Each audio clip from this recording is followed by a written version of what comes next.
आरती ने जब कार से बाहर उतरने के लिए पैर बाहर निकाला तो अचानक पूरे बदन में सिहरन सी हुई।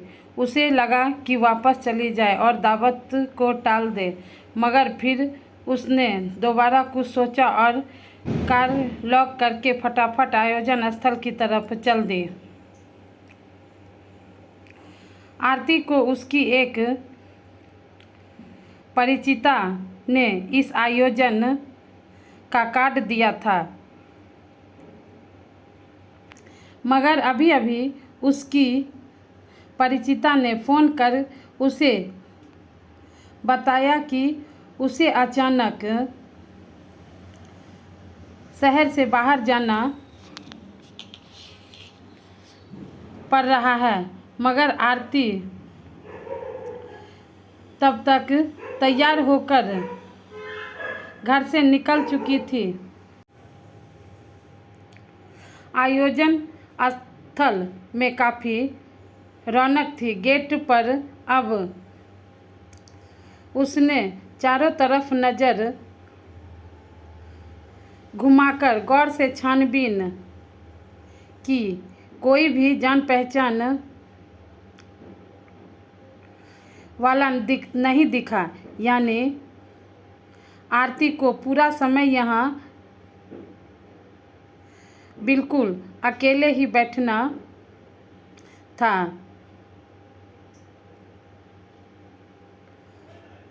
यह दावत किसी रियल एस्टेट वालों ने अपनी फर्म की प्रमोशन के लिए रखी थी। बड़ी बड़ी स्क्रीन पर उनका प्रचार स्वतः हो रहा था। अब दो गायक मंच पर आए और गीत संगीत आरंभ हो गया। इसी गहमा-गहमी और मधुर संगीत के आनंद में सिर हिलाकर सहज समझती हुई आरती की नज़र अचानक किसी से टकराई। पहले कभी इस नैन मटक्का की आदत नहीं थी, सो आरती एकदम सकपका सी गई। वह घबराकर अपनी जगह से उठी और फट से बाहर आ गई। उसने कार स्टार्ट की और घर चल दी। वैसे भी उसे वहाँ 1 घंटा हो ही गया था।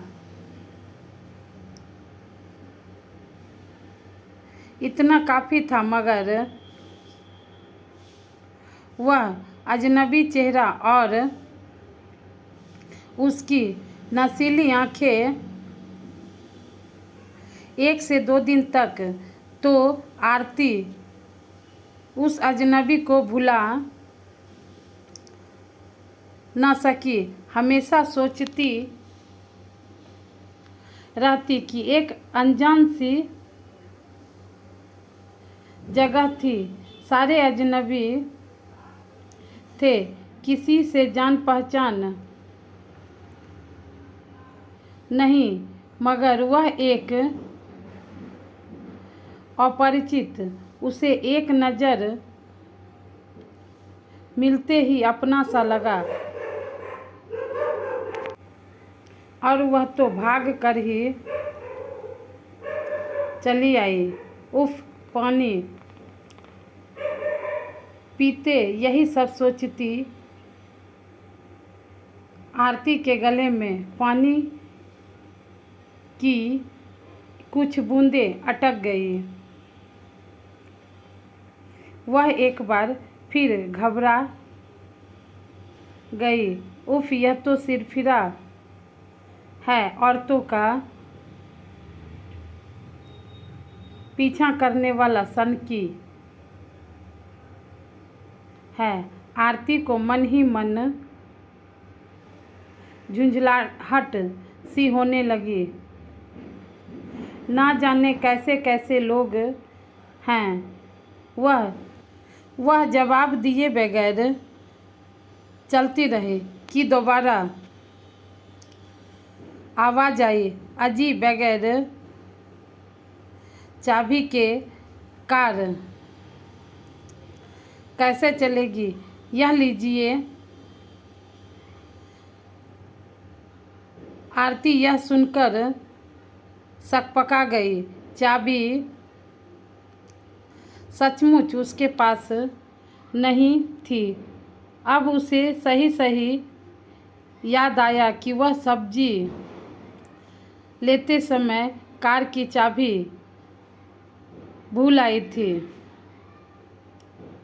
ये लीजिए। अब वे महाशय सामने आ गए थे। शुक्रिया, आरती ने लजा कर कहा। मेरा नाम मदन है और आप उस दिन भी मिली थी उस आयोजन में, है ना?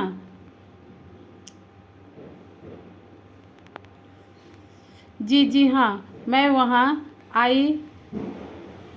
अब आरती ने सहज होकर आराम से बिना घबराए और दोस्ताना अंदाज में जवाब दिया। मदन की भी हिम्मत बढ़ी। बोला, अगर ऐतराज ना हो तो आप तो क्या हम कॉफ़ी पी सकते हैं? अच्छा ठीक है, मैं आती हूँ, कहकर आरती ने अपने हाथों में लटक रहे सब्जी की बैग वो अन्य सामान को कार में रखा। फिर बोली, चले? जी चलिए। इस पर आरती हौले से हंस दी। तो आप ज़मीन आदि खरीदने में रुचि रखती हैं? मदन ने कॉफ़ी का सिप लेते हुए कहा। जी नहीं, बिल्कुल नहीं, बस ऐसे ही का मतलब मेरी एक परिचिता ने मुझे मनुहार कर उस आयोजन में आने को कहा था। ओह, क्या बात है। आप मनुहार तो मान ही लेती हैं।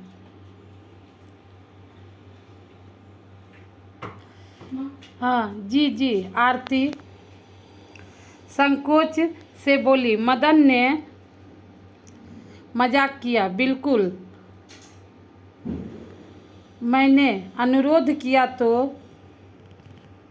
कॉफ़ी पीने भी आ गई हैं ना? अरे मदन जी, कहकर आरती इस बात पर फिर हंस दी। दोनों बात पर हंसते रहे। उस दिन की यह मुलाकात बस इतनी सी ही रही थी, मगर अब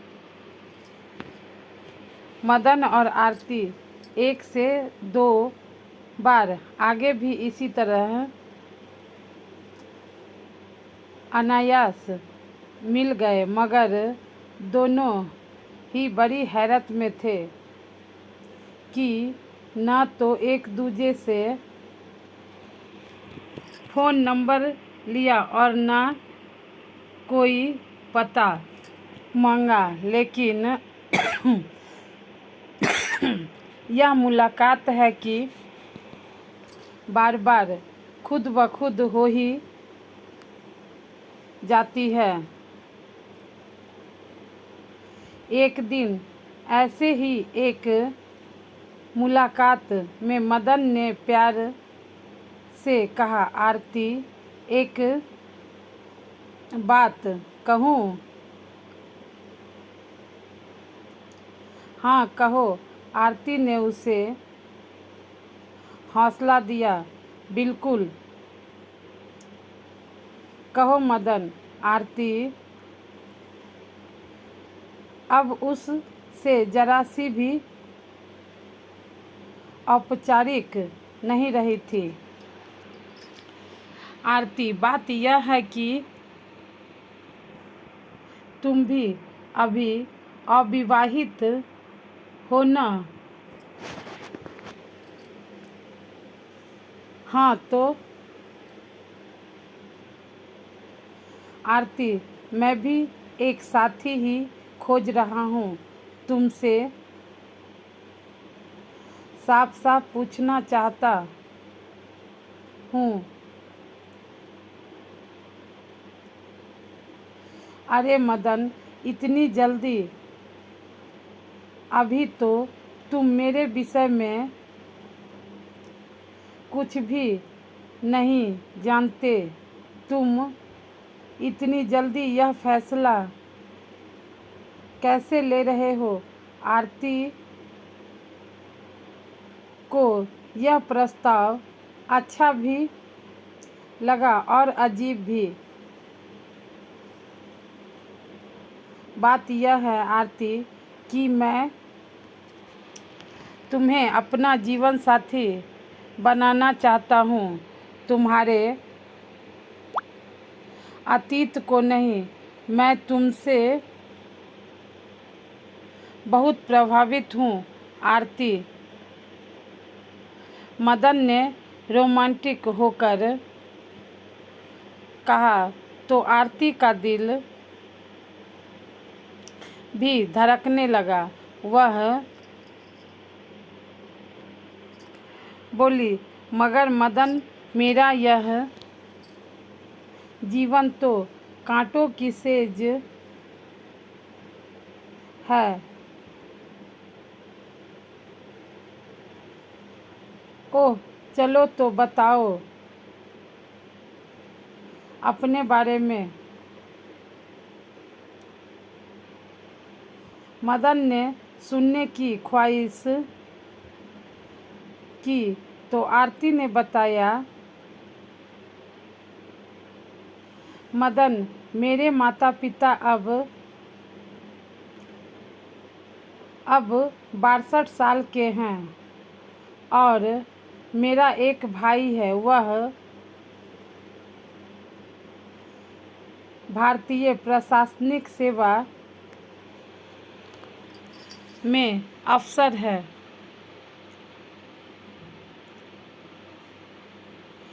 ओह ग्रेट, मदन ने बात काटी।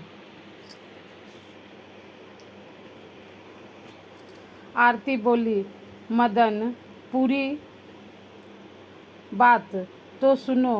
वे अफसर थे पर अब वे जेल में हैं। अरे जेल में? पर कैसे? यह लंबी कहानी है मदन। मेरे भाई के पास मानव संसाधन मंत्रालय का बेहद गोपनीय विभाग था। 2 साल पहले जब पिता एक निजी कंपनी से रिटायर हुए तो उनके पास रोजगार नहीं रहा। तब मैं खुद बीएड कर रही थी तो वे भाई से बोले कि कुछ मदद चाहिए बेटा, इलाज कराना है। मगर भाई ने साफ मना कर दिया।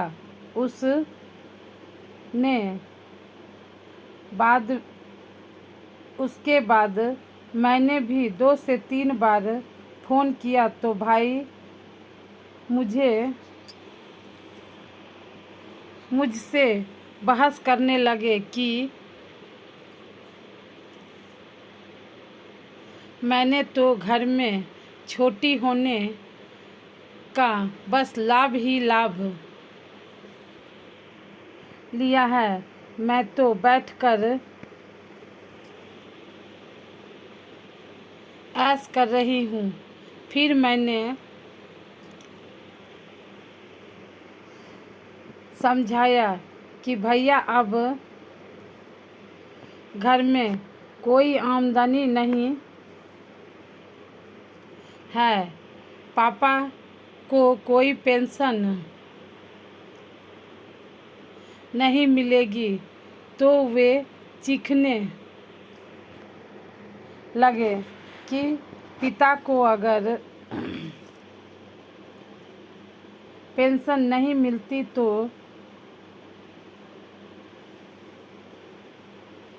पहले की बचत तो होगी, वे तो बस तेरे लिए ही रखी हैं, आदि आदि। बस इन ओछी बातों से आहत होने के बाद मैंने भाई से संबंध काट लिए और इस घटना के कुछ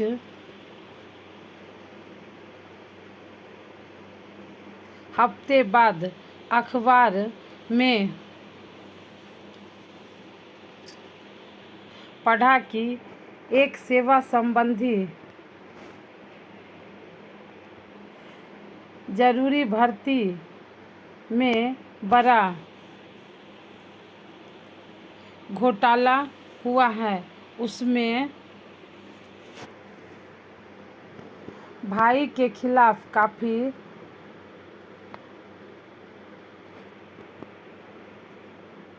सबूत मिले और भाई जेल में डाल दिए गए हैं। भाभी ने भी कुछ दिन पहले ही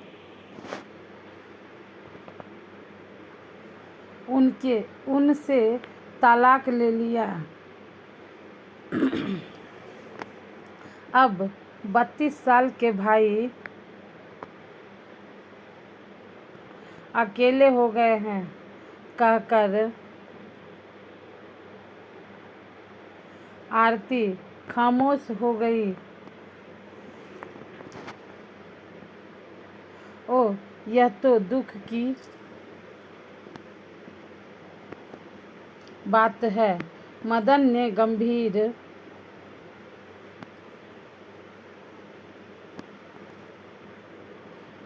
होकर कहा।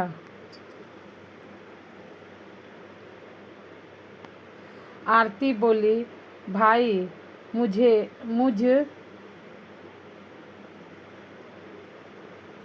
से 7 साल बड़े हैं। पापा ने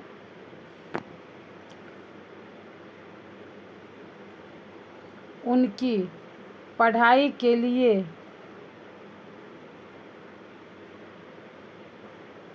मकान तक बेचा। हम लोग किराए के मकान में आ गए। मैं हमेशा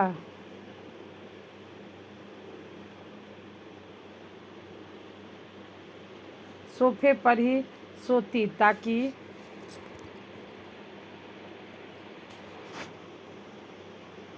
भैया जो अपने कमरे में सामान फैलाकर पढ़ते थे परेशान न हो। मगर भैया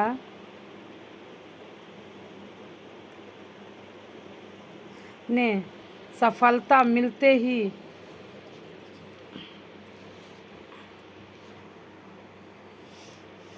अपनी बचपन की साथी से विवाह कर लिया और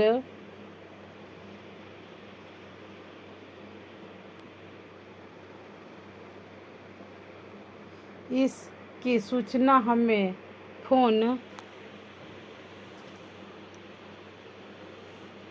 पर ही दी। इस घटना से पापा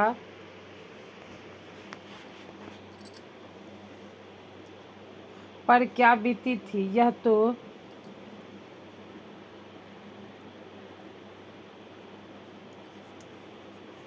वही जानते हैं, मगर भाभी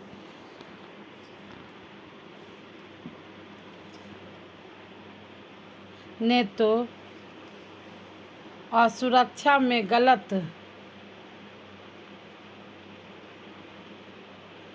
कदम उठाया। आरती, यह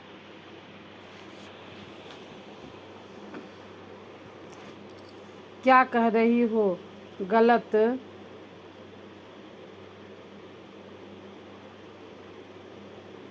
कदम कैसे?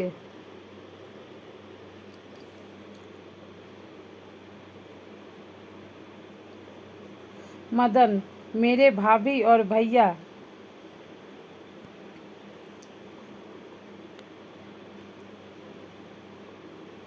बचपन के साथी रहे।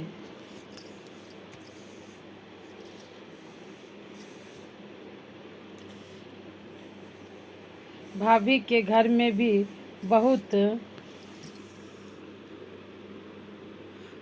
गरीबी थी। वे अपने छोटे भाई बहन आदि को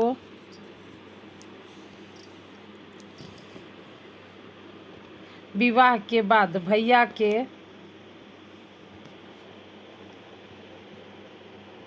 बंगले में ले आई और हम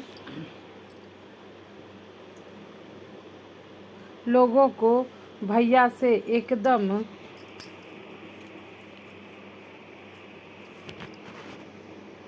अलग कर दिया। मगर था तो भाई ही ना, इसलिए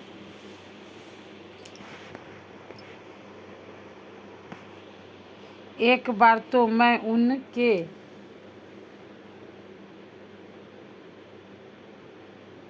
विवाह के 1 साल बाद राखी पर हिम्मत करके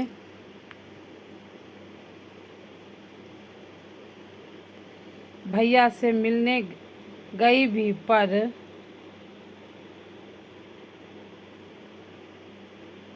मत पूछो कि क्या हुआ।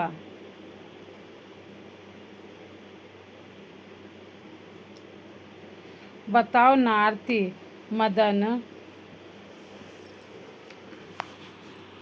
जानना चाहता था।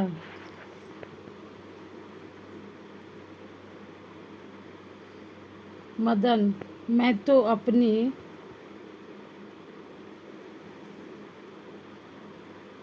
अच्छी भावना से ही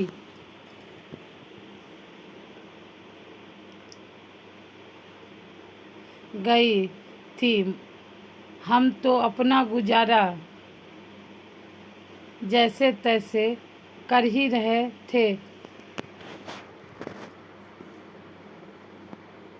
और माता पिता को इसी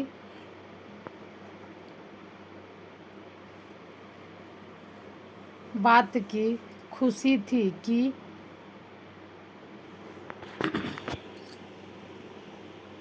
बेटा इतने बड़े पद में आ गया। बाद में उनकी यह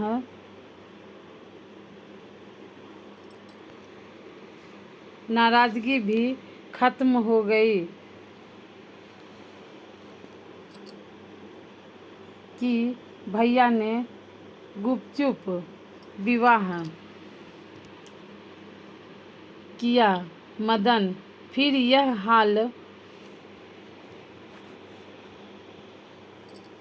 हो गया था कि समय का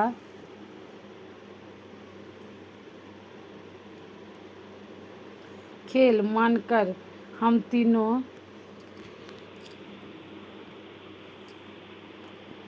लोग अपने हाल में जी रहे थे। 1 महीने बाद ही मेरे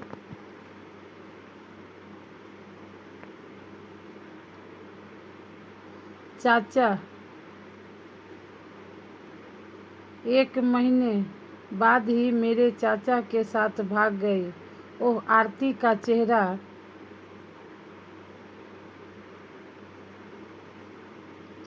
सफ़ेद पड़ गया।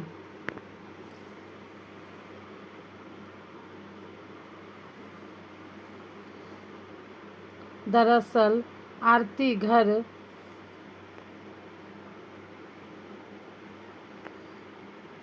किराए का था। आसपास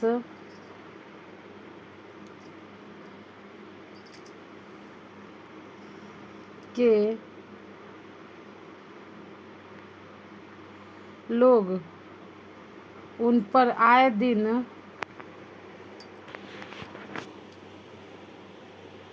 उंगली उठाने लगे थे।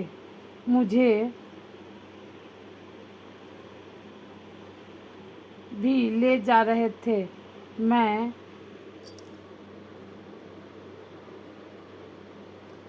भाग आया वापस।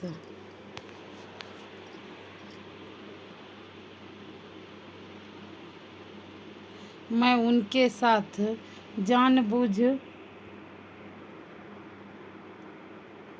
कर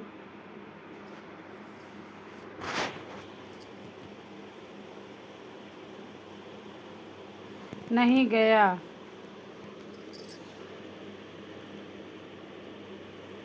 फिर तुम कैसे रहे मदन? आरती ने भरे गले से पूछा। मेरा तो कोई रहा ही नहीं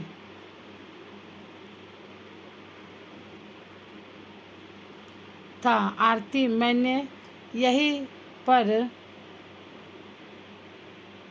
निर्धन छात्रावास में रह कर आगे की पढ़ाई की।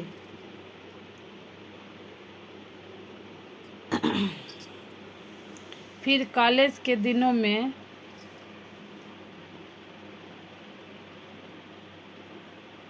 मोमबत्तियां बनाकर बेची।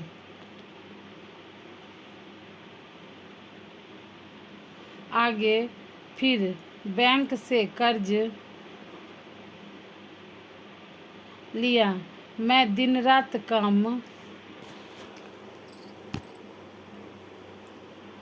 करता रहा और आज हाल यह है कि मेरा मोमबत्तियां बनाने का कारखाना है।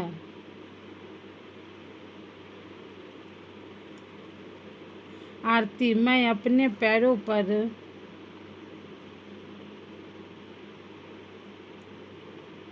खड़ा हूँ।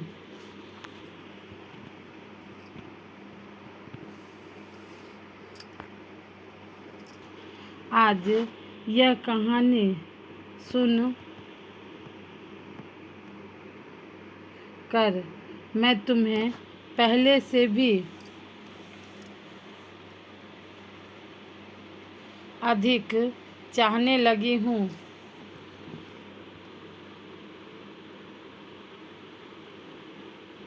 आरती ने उसका हाथ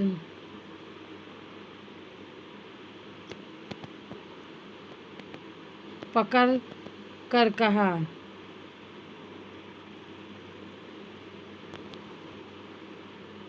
मदन बोला, आरती, मैं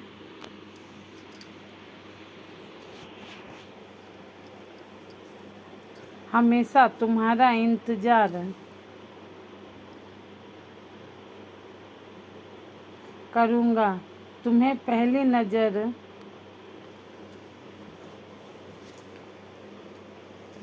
में देखकर ही मेरा दिल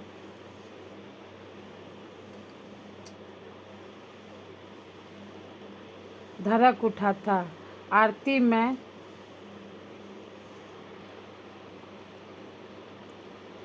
सचमुच तुमसे दिल लगा बैठा हूँ।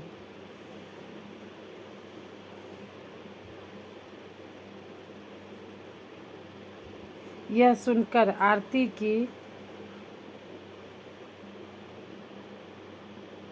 आंखों से आंसू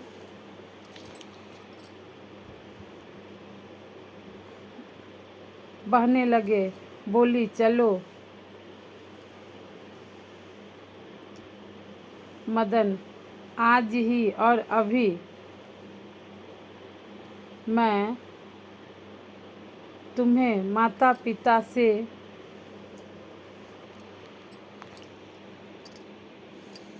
मिलवाने ले चलती हूँ।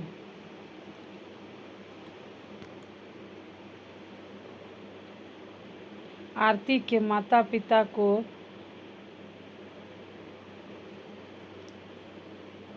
मालूम था कि आरती की पसंद खराब हो ही नहीं सकती है। मदन उन्हें बेहद अच्छा लगा।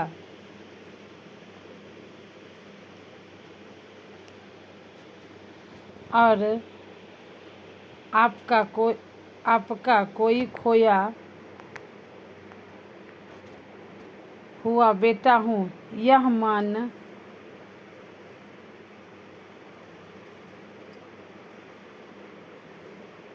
लीजिए। मदन ने कहा तो वे दोनों फपक कर रोने लगे।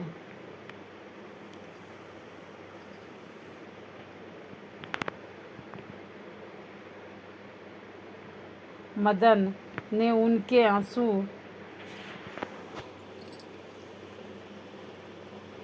पोंछे और कहने लगा,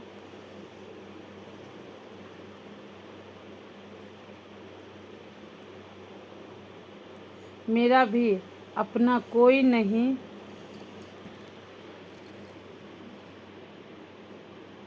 है और आपने मुझे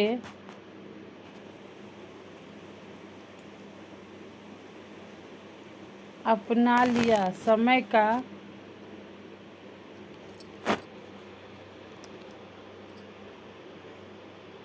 यही न्याय है। हम 4 लोग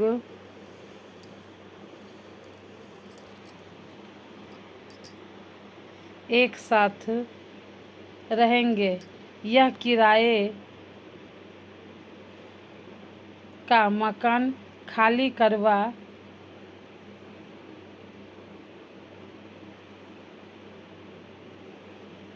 कर मैं आपको कल ही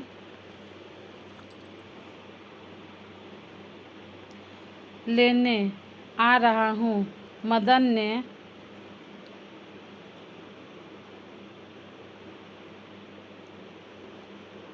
उत्साह से कहा।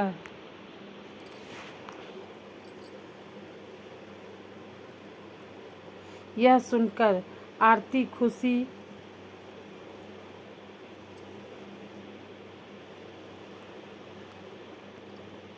के मारे 7वें आसमान में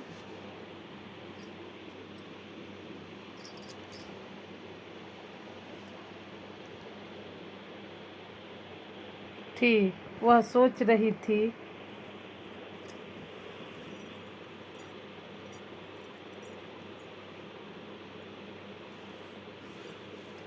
कि अगर उस दिन कार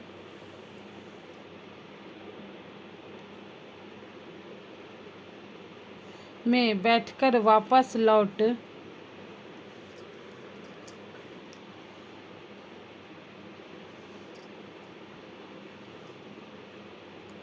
जाती तो उसे मदन जैसा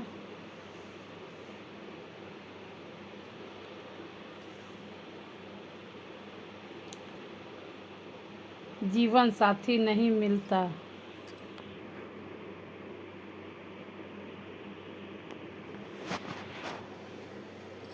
दोस्तों, आपको हमारी यह कहानी कैसी लगी तो कमेंट बॉक्स में कमेंट करके ज़रूर बताइएगा। और यह कहानी अच्छी लगी होगी तो वीडियो को लाइक कर दीजिएगा और आप अपने फैमिली फ्रेंड में ज़रूर शेयर करिएगा